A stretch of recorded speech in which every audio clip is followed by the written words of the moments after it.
કૃષ્ણ, હું છું જયેશ ઠાકોર। તો કેમ છો બધા? મજામાં ને? આશા કરું છું બધા મજામાં થશે અને હું પણ મજામાં જ છું। તો મિત્રો આજે આપણે જવાના છે જંડ હનુમાન।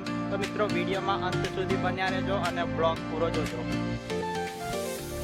તો મિત્રો જોઈ શકો છો આ છે જંડ હનુમાનનો પ્રવેશ દ્વાર।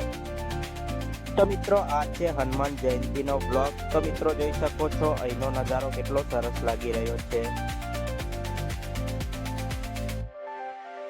તો ફાઇનલી મિત્રો આપણે આવી ગયા છે જંડ હનુમાન। તો મિત્રો જોઈ શકો છો આ છે જંડ હનુમાનનો સુંદર નજારો। તો મિત્રો હવે જવાના છે આપણે હનુમાન દાદાના દર્શન કરવા માટે। તો વિડીયોમાં અંત સુધી બન્યા રહેજો અને બ્લોગ પૂરો જોજો।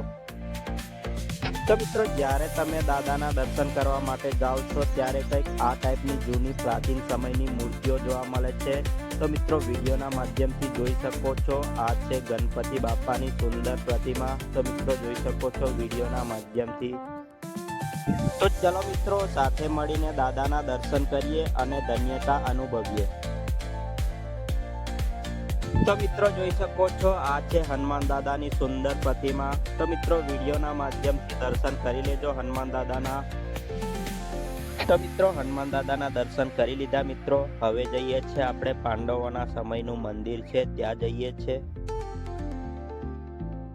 તો મિત્રો જોઈ શકો છો સામે દેખાય છે એ પાંડવોના સમયનું મંદિર છે જે 500 થી 600 વર્ષ જૂનું માનવામાં આવે છે।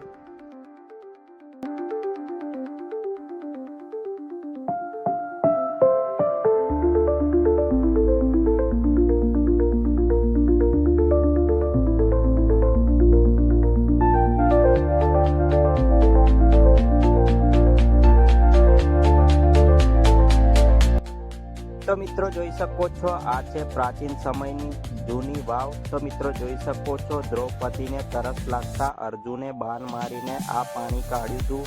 તો મિત્રો જોઈ શકો છો આ એ જ વાવ છે જ્યારે દ્રૌપદીને તરસ લાગતા અર્જુને બાણ મારીને પાણી કાઢ્યું હતું। તો મિત્રો જોઈ શકો છો આ છે પ્રાચીન સમયની જૂની વાવ। તો મિત્રો આ હતો આપણો જંડ હનુમાનનો બ્લોગ। તો મિત્રો આશા કરું છું આપણો આ બ્લોગ તમને પસંદ આવ્યો હશે। તો મિત્રો આવા નવા બ્લોગ જોવા માટે આપણી ચેનલને લાઈક અને સબસ્ક્રાઈબ કરી લેજો મિત્રો। અને ફેસબુકમાં જોતા હોય તો ફોલો કરી લેજો મિત્રો। તો મળીએ છીએ બીજા બ્લોગ સાથે। ત્યાં સુધી ખુશ રહો અને મસ્ત રહો। જય માતાજી, જય શ્રી કૃષ્ણ, જય હનુમાન દાદા।